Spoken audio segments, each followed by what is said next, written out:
Okay, so good evening. Para sa ating review, para alam natin ang ating mga isasagot sa PE natin, aalamin natin yung napag-aralan natin. So, it's all about health-related fitness test at saka skill-related fitness test for grade 4, 5, and 6 ito. So, unang-una is your cardiorespiratory endurance. Sa puso yan. Ano ba ang itinetest nito? Yung puso natin. Pangalawa, yung muscular strength. Gaano ba kalakas ang ating mga muscles. Mamaya magbibigay ako ng mga activities na related dito.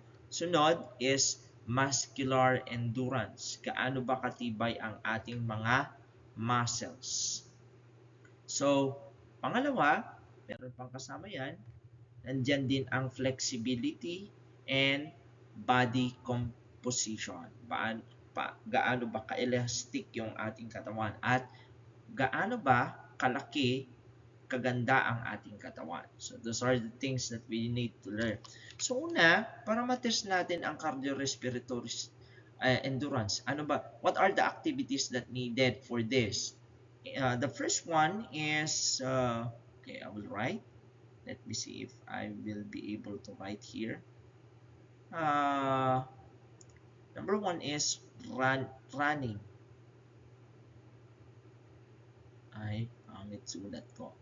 Yung running, pagtakbo. In cardiorespiratory endurance, running, walking on the stairs, walking, jogging, ano pa yon? Yung mga jumping jack. Kasi, ang natitest dito is yung ating puso. Kasi, hinihingal tayo after the activity. Kung madali kang hingalin, therefore that is your heart is not healthy. Second on the line, erasin muna natin is muscular strength. Ano naman ang muscular strength? Gaano kalakas ang iyong muscle? How strong your muscles are? An activity for this is carrying heavy object. So, if you're not able to carry an object, therefore your muscles are not strong. So, like for example, carrying a pail of water. What else? Carrying your chair, carrying your bag. What else? Basta anything that you can carry, that is muscular strength. An activity for this is like for example, barbell, ano pa? Push up, kasi ano pa yung isa, sit up para sa mga babae. So those are for muscular strength. Another thing is that we need to know is the muscular endurance. So sa muscular endurance naman, yan yung katagalan, the length of usage of your muscle. Like for example, you will be able to stand for a long time. What else? Yung bibiting ka in you will climb, ano ba tawag doon? Basta you will hold to a pool, then you will hang yourself. That is muscular endurance. So that is how muscular endurance. So I will just give activity and they will just specify what kind of health related fitness is tested. Like for example, the muscular endurance. If they will stand for long, that is muscular endurance. If they will carry an object over a long period of time, like for example, meron kaming activity na uh, tawag doon, how long they will carry an object, muscular endurance yon. And what else? Next, flexibility tayo. How flexible yan. So second is reaching our hands at the back, like for example like this. So if the person is not able to reach at the back, another thing is yung reaching the floor without bending your knees. So that is flexibility also. And what else? And bending. So those are the activities for flexibility. Body composition, syempre, How big, how strong are the muscles? You can see it naman through uh, uh, physical appearance. Okay, next. Let's proceed. So that is flexibility, the ability of the muscle or joint to achieve its full range of motion. Body composition, the amount of lean and fat tissues in the body. So kung mas payat ka, so you don't have a good composition. Like me, medyo payat. Pero yung mga mataba naman, it's not good naman. But it is just, tawag nan, it must be balance. Hindi naman payat, hindi naman mataba. Okay, next. Let's go to the agility. Agility, skill related. Ito yung mga skill na kailangan natin for an sport, a dance, and physical activity. Kahit na maganda yung cardiovascular mo, maganda yung muscle endurance mo, at saka muscle strength mo, kung wala sa iyo ang mga skills, hindi mo ito magagamit in sports, in dance, and other physical activity. Unang-una is agility. Ang agility is the ability of the body to change in direction, yung palipat-lipat. Ano kaya yung mga pwede nating activity dito? Ano ba yung mga sports na gumagamit nito or karamihan ay gumagamit nito? I mean, sports and dance need all these skills. But ano ba yung mga sports na karamihan ito ang dapat meron siya? Una, yung agility, nandyan yung basketball. Kasi ang basketball, they need to change direction and position quickly. Nagmo-move sila palagi. So that is the one. They need to be agile. Another is soccer. Because they are moving from one place to another. Ano pa? Ano pa yung mga kailangan natin ng agility na sports?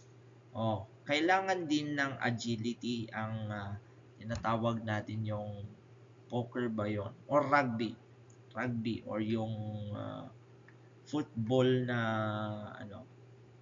American football wherein they will catch the ball.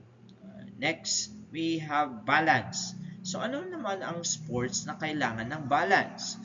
Ang sports na kailangan ng balance ay nandyan yung pinakasikat sa atin ngayon, which is gymnastic. Siyempre, kailangan ng balance sa gymnastics.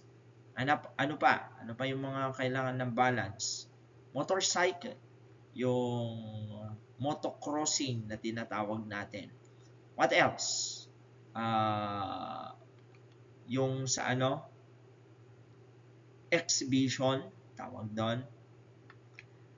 Sa mga nasa plaza, yung mga nag-exhibition. Yun, kailangan din ng balance. So next, coordination tayo. Coordination, mainly, ang kailangan ay main na sport or physical activity na kailangan ng coordination. Dapat nagko-coordinate yung katawan natin ay sayaw or dance or ballet. Anything that has what we call choreography. That is it needs coordination. Like for example, yung Arnis showdown ba yung tawag doon? Arnis showdown. Kailangan yun ng body coordination. Next on that, power. Ano naman yung mga sport na kailangan ng power? Yung boxing. Siyempre, kailangan ng power ng suntok niyan. So, again, ulitin ko lahat ng sport, kailangan lahat ng mga ito. Agility, balance, coordination, power, reaction time, and so forth. Pero, meron yung main na kailangan nila. Sa boxing, power. Ano pa? Wrestling, kickboxing. Yun, kailangan ng power. Javelin throw, shot put. Ano pa? So, kailangan nito. At saka yung weightlifting, Heidelin Diaz. Diyan tayo pamilyar sa mga sports na to. So, ito ang mga sports na kailangan nila ng power. Last but not the least is reaction time. Ano naman yung mga activities na kailangan ng reaction time. Sa Ilocano, ang tinatawag tay nasipot dapat nito. So, mga maliliit na bagay dapat. So, reaction time, nandito yung table tennis. Kasi mabilis yung bola ng table tennis at napakaliit nito. Another thing is hitting a ball from a baseball. Yon. Or catching a ball from a baseball. Kailangan din natin ng reaction time doon. So, mabilis na pag-respond na hindi ka tawag dito, para bang naglo-loading. So, yun, kailangan ng reaction time. Next, last is speed. Ano naman yung mga physical activities na kailangan ng speed? Swimming, kasi pabilisan yan. So, you needs power also, pero ang pinaka nagagamit na physical activity nito is yung mga swimming. Pabilisan, hindi naman patagalan yung swimming, right? Next, we have also running competition. So, pabilisan din yon. Cycling, pabilisan yon. So, those are the things that we need to know about. So, ganun lang ang gagawin natin. To cut the story, to cut the long discussion short, ang gagawin lang ng bata sa the first phase, so cardiovascular, ang gagawin lang ng mga bata sa health-related skill, una sa cardiovascular, sasabihin sa akin kung ano yung ginawa ng bata or sinabi kong senaryo ay about sa puso. Kung about sa puso yon, kapag humihingal na siya, that is cardiovascular. Kapag ito naman ay pagbubuhat ng mabibigat, that is muscle strength. Kapag ito naman ay pagbubuhat or paggamit ng ating muscle ng napakatagal, that is muscle endurance. Kapag ito naman ay pag-abot or pag-stretch sa ating mga kamay, sa mga ating katawan, that is flexibility. So, I will not put any more body composition as choices there because wala namang activity for body composition. Let's proceed to the last one. Ganito rin ang gagawin ko sa skill related. So, 5 points lang or hindi, sa 10 points pala. 10 na activity sa health related, 10 activity rin sa tinatawag nating skill related. Sa skill related, sasabihin ko lang, basketball. Jordan is playing basketball and he wants to guard his opponent. What must his skill? Agility. What about Carlos Yulo is having a gymnastic in pole vault? What must be his ability? It must be balance. Eliser de Vera will join the team, their team in table tennis. What must be his skill? Reaction time. What about Usain Bolt will join the track and field? He needs speed. What about Michael Phelps will join the swimming competition? He needs speed. What about Manny Pacquiao will join the wrestling or kickboxing or boxing? Oh, what must be the skill that he need to possess? Therefore, power. So, yun po yung mga ano natin. So, ano pa ba yung mga hindi ko nasabi?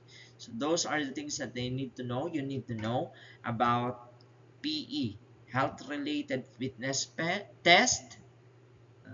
I will give an activity and you will identify what health-related fitness is tested. And what about in the skill-related fitness test? It's not being tested, but what must be the skill that he needs to possess? The primary skill that he needs to possess. The activity, like for example, basketball, what must be the primary, number one, na dapat i-develop ng basketball player? That is agility. So, ganun lang. So, they will just put there And that is all about. So if you have question, I think I elaborated naman. So in our class, I discussed this and it's pretty clear naman. Okay, so that's all for today. Have a nice day and review.